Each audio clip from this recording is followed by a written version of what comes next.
Assalamualaikum warahmatullahi wabarakatuh. Salam sejahtera untuk kita semua. Saya Fahmi Abdul Hamid, dosen jurusan Gizi Poltekkes Kemenkes Ternate. Keahlian saya adalah ilmu gizi masyarakat dan sumber daya keluarga. Mata kuliah pokok saya adalah gizi tanggap bencana.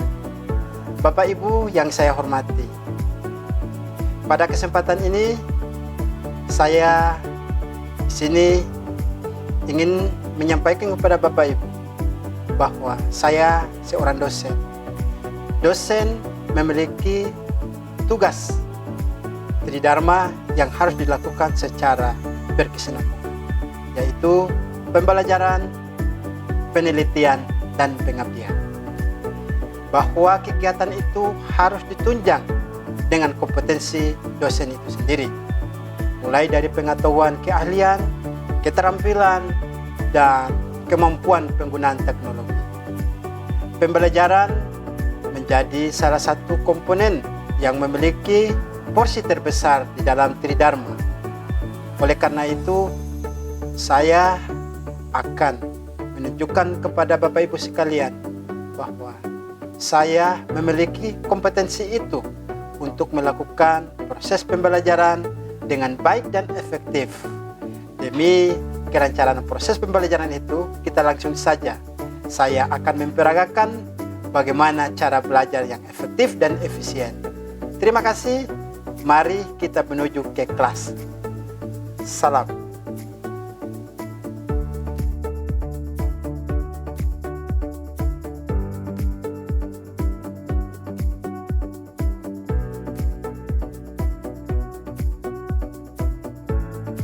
Assalamualaikum. Waalaikumsalam warahmatullahi wabarakatuh. Selamat pagi anak-anakku sekalian. Gimana kabarnya pagi ini? Alhamdulillah baik. Ya, semoga adik-adik mahasiswa semua pada pagi hari ini memiliki semangat, perasaan yang baik sehingga mengikuti mata kuliah ini dengan baik, sehingga informasi-informasi yang berkaitan dengan pengetahuan yang kita akan bedah pada pagi hari ini, yaitu mata kuliah gizi tanggap bencana, dapat berjalan dengan baik dan benar. Jadi anak-anakku sekalian, pada pagi hari ini adalah pertemuan kita yang ke-6 ya, pada mata kuliah gizi tanggap bencana, di mana pada pertemuan ini kita akan berbicara tentang pemberdayaan masyarakat pada daerah rawan bencana. Jadi berdasarkan sub CPMK kita, yaitu setelah saudara-saudara mengikuti mata kuliah ini, saudara-saudara mampu menjelaskan dan melakukan pemberdayaan masyarakat di daerah rawan bencana. Itu merupakan salah satu kompetensi yang harus saudara-saudara capai pada pagi hari ini, yang kita akan belajar bersama tentang pokok bahasa tersebut. Ya. Kemudian kita langsung saja ya. Baik anak-anakku sekalian, jadi ini adalah pokok bahasan yang kita bahas, yaitu pemberdayaan keluarga melalui pengolahan pangan berbasis pangan lokal dalam membangun ketahanan pangan daerah risiko bencana. Adik-adikku, pernah saudara-saudara mendengar kata pemberdayaan? Pernah kan?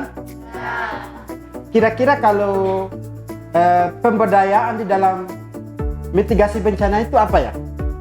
Mungkin ada yang bisa? Saya Pak. Oke, silakan.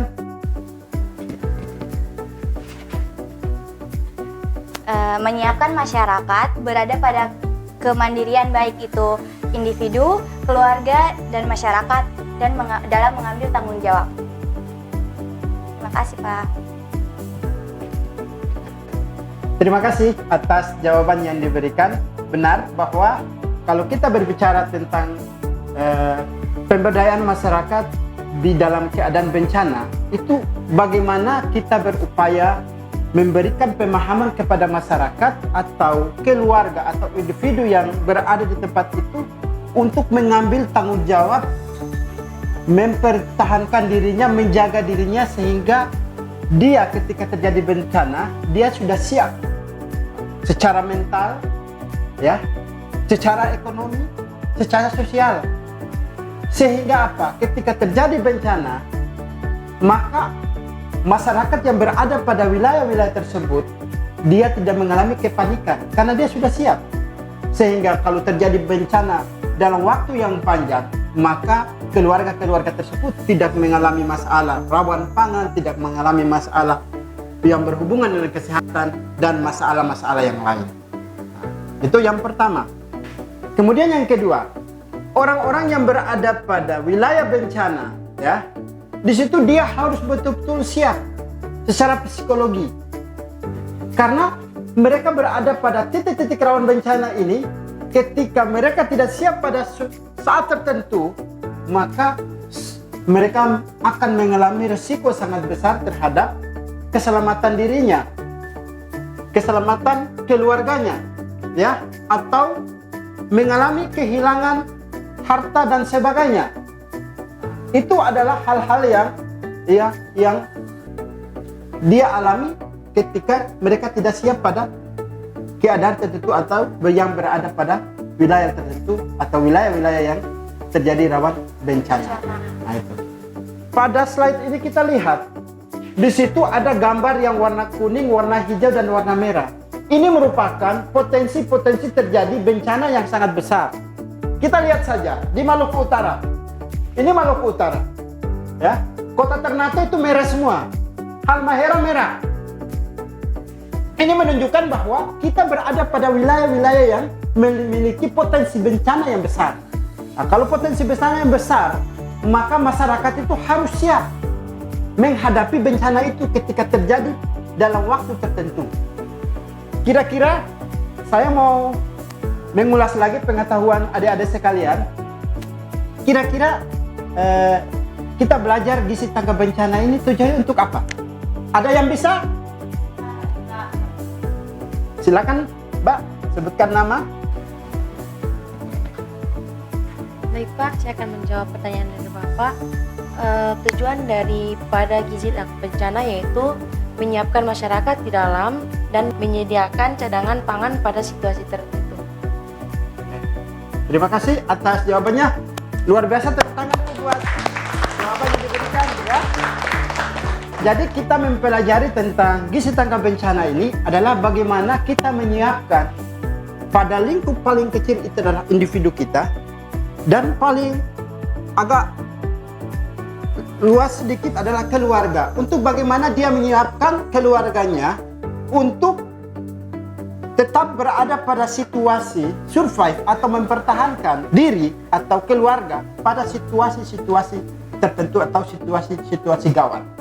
Misalkan keluarga, kalau kita lihat dengan tingkat ketahanan pangannya yang baik, ya, ketahanan pangan yang baik, dia selalu menyediakan stok pangan pokok. Itu yang pertama. Kita lihat bahwa keluarga itu dia memiliki stok beras selalu ada di dalam keluarga. Itu paling mendasar. Dia memiliki lahan yang di dalamnya tanaman-tanaman produktif. Misalnya ada kebun pisang, ada kebun ubi, ada kebun jagung. Itu merupakan keluarga-keluarga yang memiliki potensi ketahanan pangannya bagus. Karena kenapa? Dia sudah memanfaatkan lahannya. Dia sudah menyediakan stok-stok pangannya di dalam rumah. Karena dia tahu bahwa wilayahnya adalah wilayah rawan bencana. Dan satu kali saat situasi-situasi seperti itu akan terjadi dan memiliki dampak terhadap situasi-situasi tadi. Jadi, terima kasih banyak jawabannya yang diberikan. Jadi, tadi kita baru bicara tentang pengantar saja, tentang apa itu definisi daripada pemberdayaan masyarakat dalam mitigasi bencana.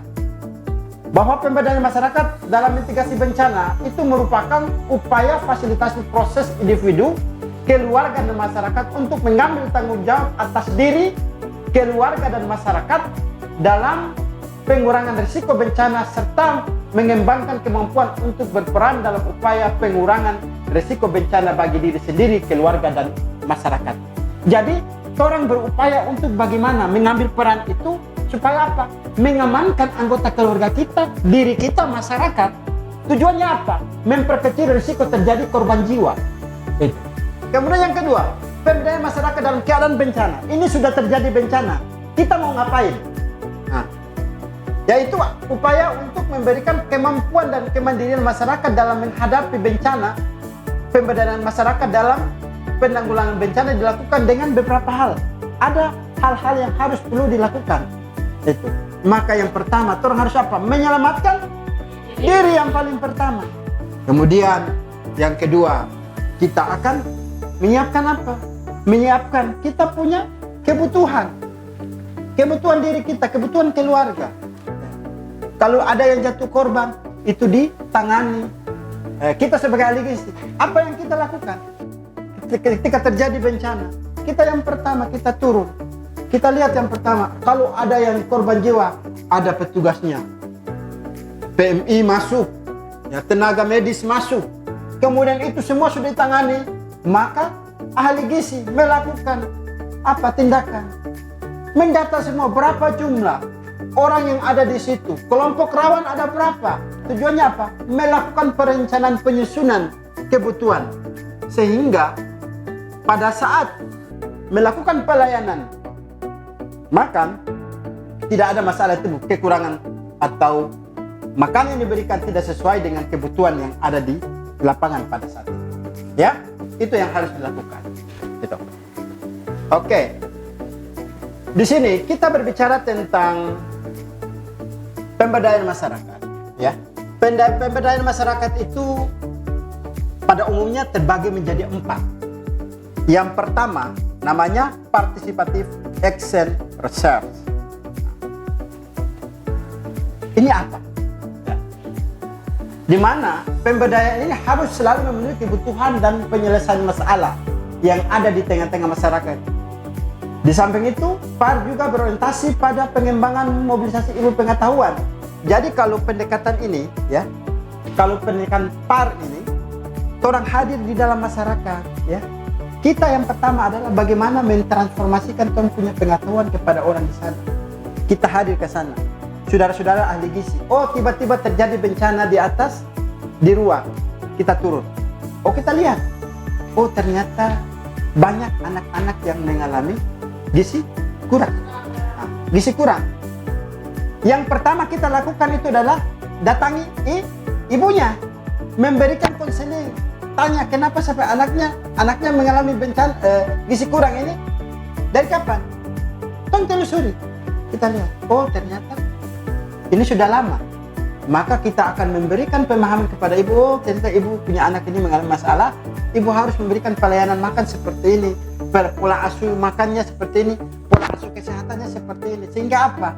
Ibu itu dia mendapatkan pengetahuan yang instan tetapi bermanfaat.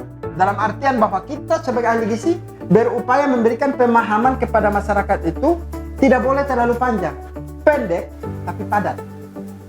Kemudian yang kedua adalah Community Based Research, CBR. Nah, kalau CBR di sini mengerjakan para pengabdi agar sejak awal merencanakan pengabdian sudah melibatkan warga. Jadi kalau tong mau bicara tentang metode ini, keterlibatan masyarakat itu sudah ada di dalam, wajib itu.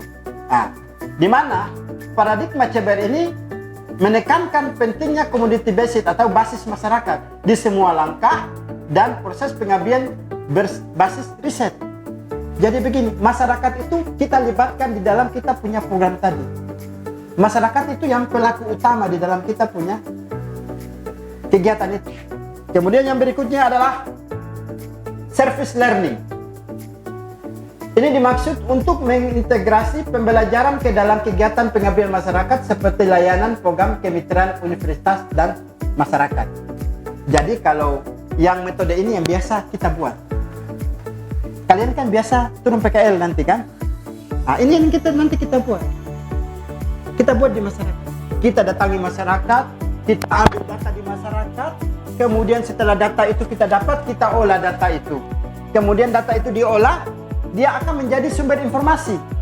Apakah informasi yang kita dapat di masyarakat itu menjadi sumber masalah atau tidak? Oh, ternyata kita melakukan pendataan. Ternyata hasil yang kita temukan itu adalah banyak anak-anak di daerah tersebut mengalami gizi kurang. Berarti masalah kan? Masalah atau tidak? Masalah. Masalah. Maka kita akan buat program. Programnya apa? Yang pertama, kita buat penyuluhan. Kita buat program penyuluhan. Kita buat kelompok-kelompok kecil. Kita tentukan ketuanya. Nanti ketuanya itu mengakomodir anggota-anggotanya untuk kumpul di mana kita datang diberikan. Kemudian kita datang, kita membawa satu orang kader. Kadernya itu kita kader sama dia untuk menjadi leader dari masyarakat tadi, sehingga kader itu yang membantu masyarakat tadi untuk menyelesaikan masalah dia. Nah, seperti itu. Itu yang kita harapkan di dalam kegiatan service learning ini. Kemudian kita ikut serta di dalamnya. Tujuannya apa?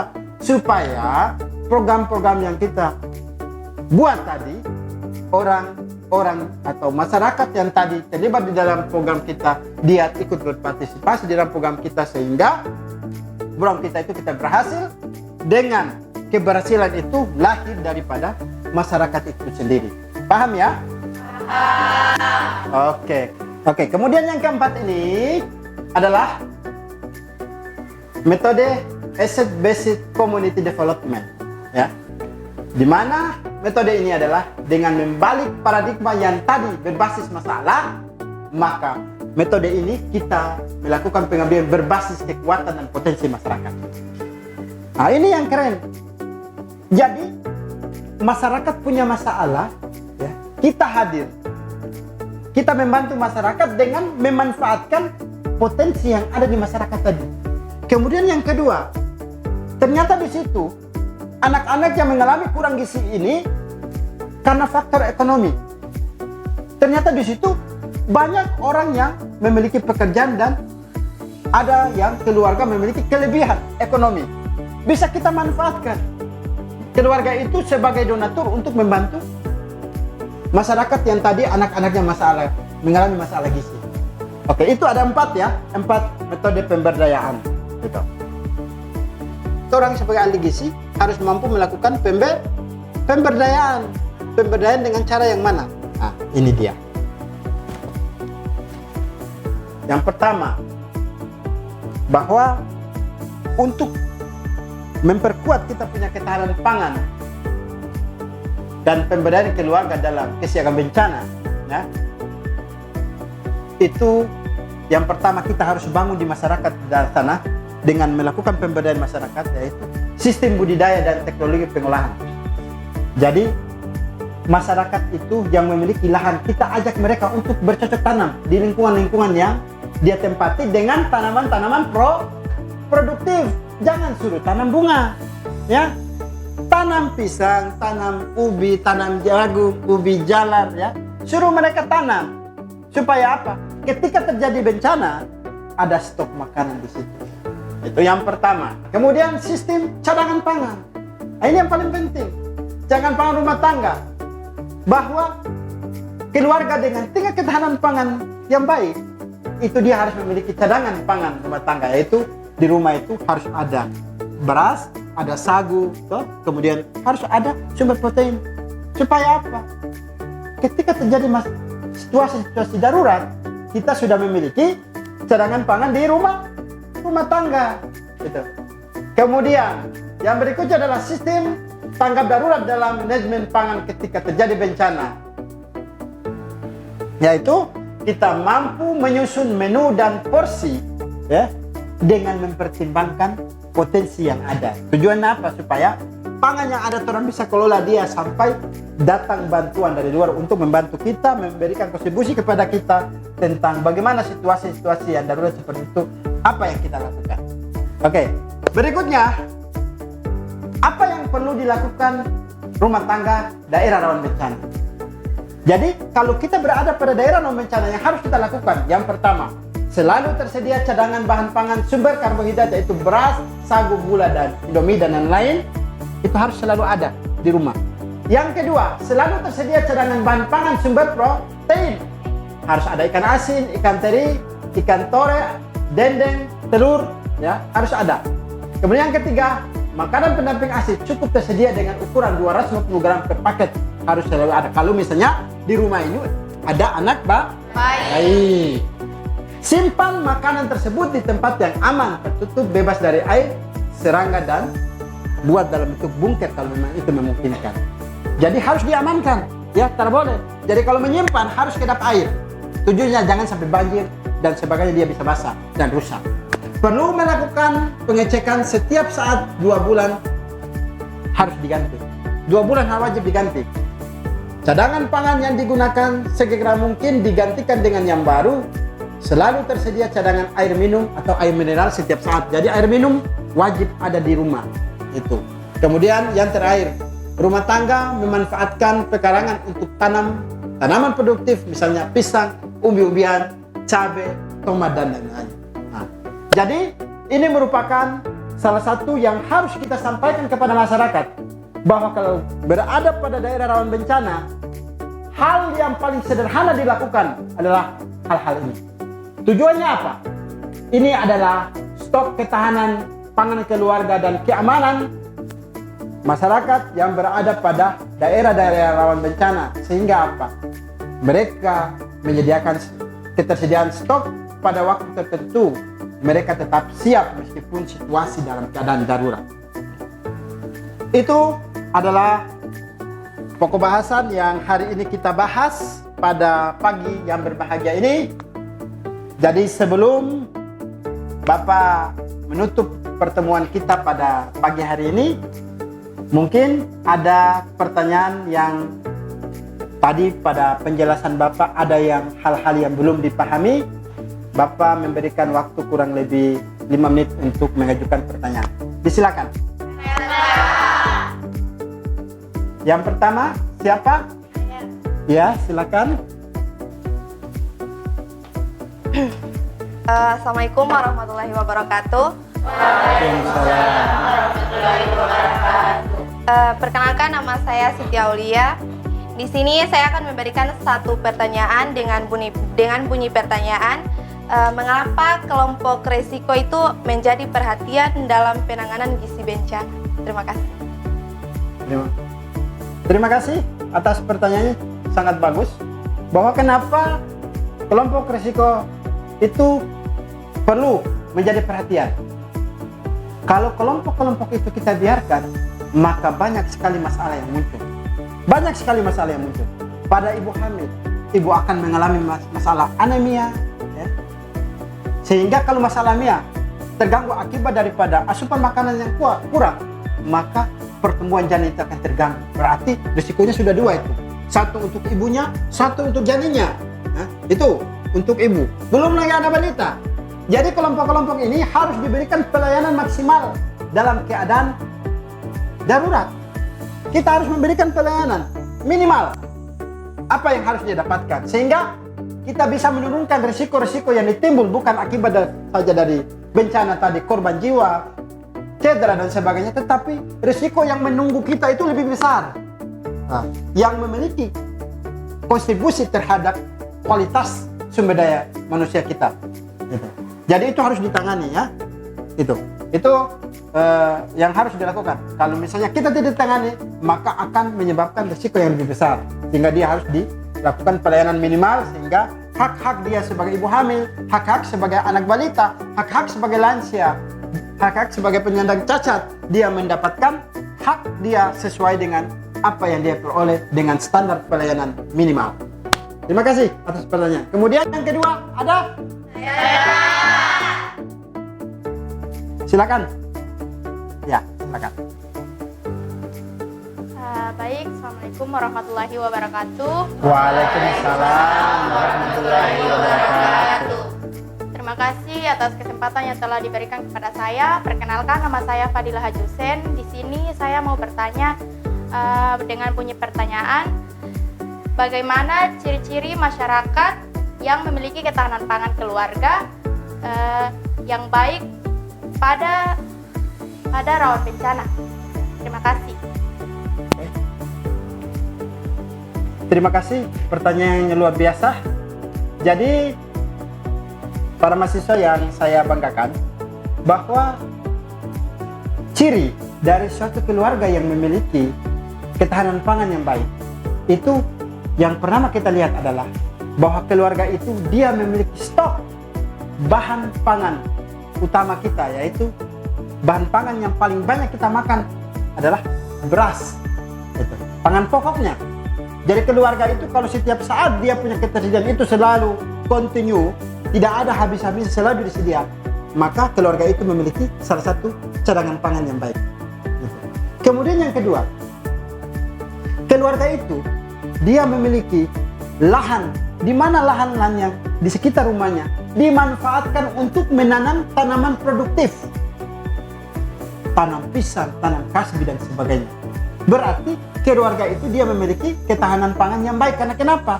Lahan yang tadi dia gunakan cadangan pangan hidup namanya itu, untuk kebutuhan dia, sehingga ketika terjadi bencana atau harga di pasar mahal dan sebagainya, dia sudah ada pilihan bagaimana dia melakukan pilihan-pilihan ini untuk memenuhi dia punya kebutuhan di situ tadi.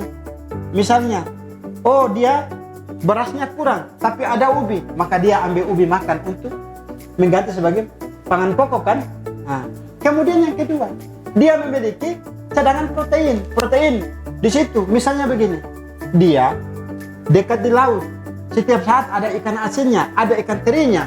Kemudian dia berternak ayam kampung dan dia memiliki ayam yang bertelur, dan telur itu setiap saat ada. Berarti keluarga itu dia juga memiliki cadangan pangan yang baik. Itu adalah ciri-ciri daripada keluarga yang memiliki cadangan ketahanan pangan yang baik. Dua itu standar.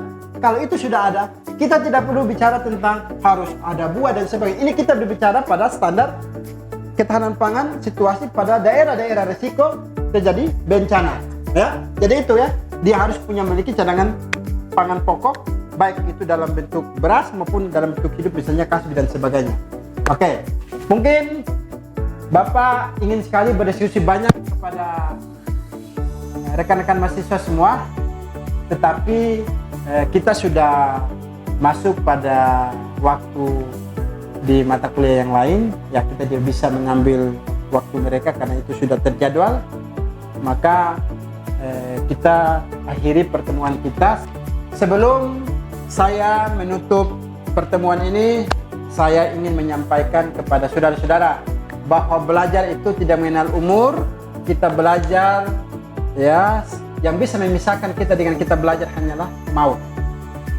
Ya, jadi jangan kalian sia-siakan waktu yang sudah diberikan orang tua kalian untuk lanjut di sini. Jangan kalian sia-siakan, yang pertama. Yang kedua, tanamkan dan belajar dengan banyak, mempersiapkan diri Anda dengan kompetensi dan kemampuan yang sebanyak-banyak mungkin, karena di masa Anda ke depan ya, banyak sekali lapangan kerja yang terbuka, tetapi membutuhkan orang-orang yang berkompeten. Oke? Membutuhkan orang-orang yang berkompeten. Maka dari itu, pertemuan kita ini mudah-mudahan menjadi masukan, menambah wawasan dan pengetahuan saudara, sehingga itu menjadi salah satu kompetensi bagi saudara-saudara ke depan. Akhir kata, saya ucapkan terima kasih. Wabillahi taufiq wal hidayah. Wassalamualaikum warahmatullahi wabarakatuh. Waalaikumsalam warahmatullahi wabarakatuh. Terima kasih, Pak. Subajo. Yosuba. Terima kasih. Tadi adalah hasil dari praktek mengajar saya berbicara tentang ilmu gizi tangga bencana dengan topik pemberdayaan masyarakat daerah rawan bencana. Semoga topik ini bermanfaat untuk kita semua dan kita akan bertemu pada pertemuan-pertemuan berikutnya. Akhir kata saya ucapkan billahi taufiq wal hidayah. Wassalamualaikum warahmatullahi wabarakatuh. Subajo.